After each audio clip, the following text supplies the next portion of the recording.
Indonesia harus bersiap kembangkan AI untuk kebutuhan militer. Akhir-akhir ini sempat diberitakan bahwa ada seorang pengamat kebijakan luar negeri yang mengusulkan negara Indonesia harus bersiap menggunakan AI untuk keperluan militer. Kita tahu bersama di zaman yang serba modern ini, penggunaan artificial intelligence atau AI telah banyak digunakan. Sebut saja seperti perusahaan Amazon dan Google yang telah menggunakan AI untuk menyusun tulisan selevel akademik.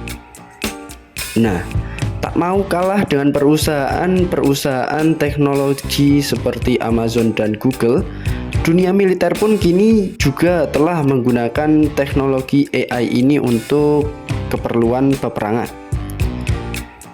Mengutip dari Rand Corporation berjudul Military Application of Artificial Intelligence, dalam dunia militer, AI dibutuhkan untuk menyediakan bantuan robotik di medan pertempuran.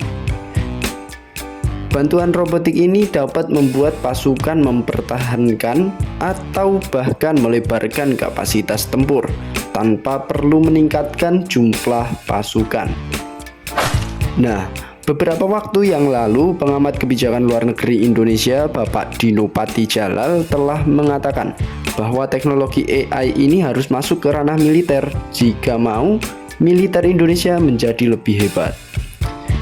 Yang menjadi pertanyaannya sekarang, kenapa sih? Kayaknya militer Indonesia perlu banget memiliki teknologi AI ini. Apakah karena memang tuntutan zaman yang mengharuskan perkembangan teknologi AI di bidang apapun termasuk di dalam dunia militer? Dan apakah militer Indonesia belum punya teknologi ini sekarang? Nah, untuk lebih jelasnya, ayo kita simak video pembahasannya. Dikabarkan pada konferensi REAIM pada tahun 2023 di Den Haag, pengamat kebijakan luar negeri Indonesia Bapak Dino Patijalal mengusulkan agar Kementerian Pertahanan dan Tentara Nasional Indonesia bersiap untuk peperangan masa depan.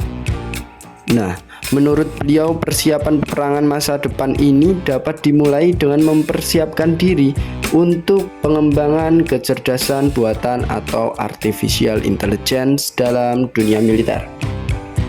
Hal ini dikarenakan perang di masa depan diprediksi tidak hanya menggunakan artileri saja, melainkan juga termasuk perang cyber yang semuanya berbasis AI.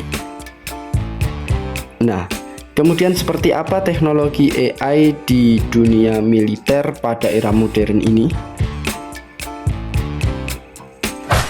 Ya, jadi singkatnya Artificial Intelligence atau AI merupakan program komputer yang dirancang mengikuti tindakan dan pola pikir manusia.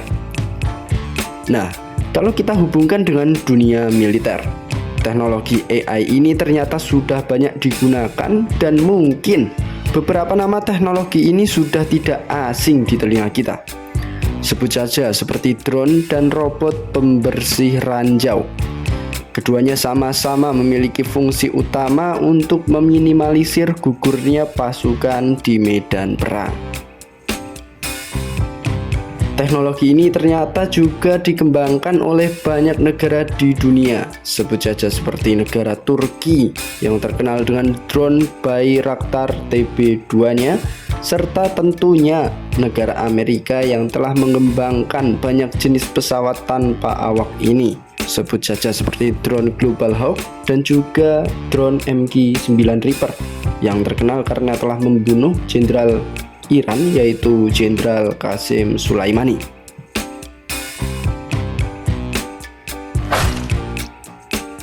Nah, selain berguna untuk meminimalisir gugurnya pasukan di medan perang, ternyata teknologi AI khususnya drone juga berguna untuk membantu pilot pesawat tempur dalam sebuah misi peperangan.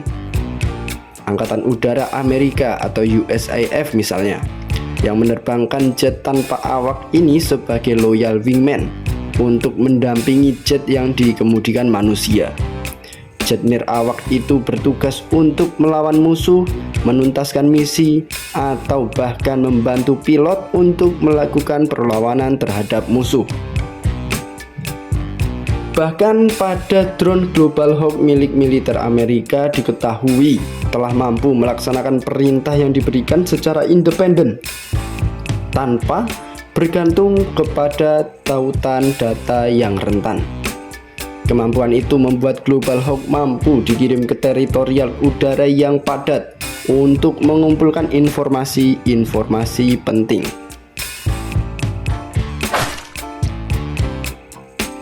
Oke, jadi sudah jelas ya betapa perlunya teknologi AI ini untuk kebutuhan militer di era modern ini. Terus, bagaimana dengan militer Indonesia? Apakah militer Indonesia sudah memiliki teknologi ini?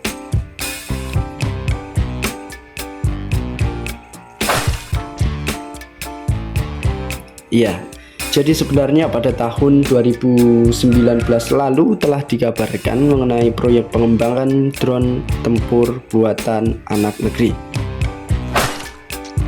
Mungkin kalian juga sudah tahu drone tempur elang hitam. Nah, rencana pengembangan drone tersebut memang sempat membuat gempar masyarakat Indonesia. Banyak media yang menyoroti proyek pembangunan drone tempur ini. Jadi tak heran kalau banyak masyarakat yang tahu dan menaruh harapan lebih kepada drone ini. Tapi, bagaimana kabarnya sekarang?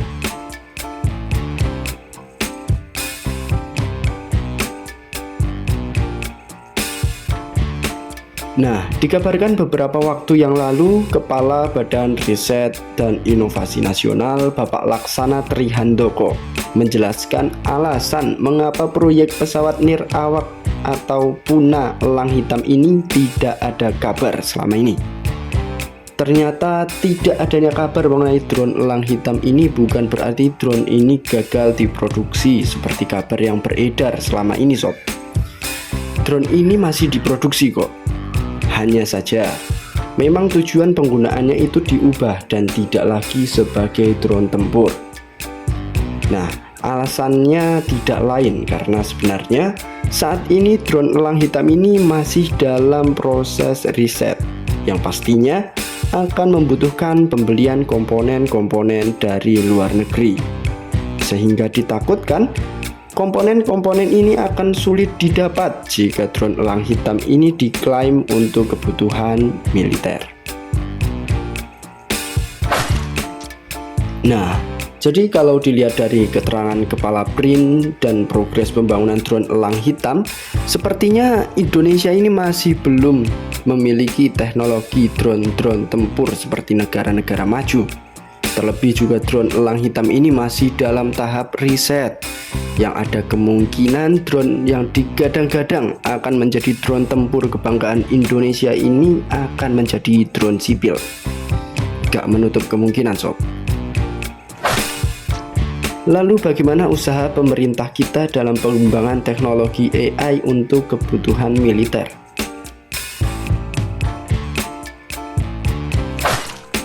Tahun 2022, pada gelaran Indo Defense yang diadakan di J-Expo Kemayoran, Jakarta, PT PAL Indonesia telah memamerkan rancangan kapal selam autonomous yang digadang-gadang akan menjadi yang pertama dan satu-satunya pemilik teknologi kunci di dunia.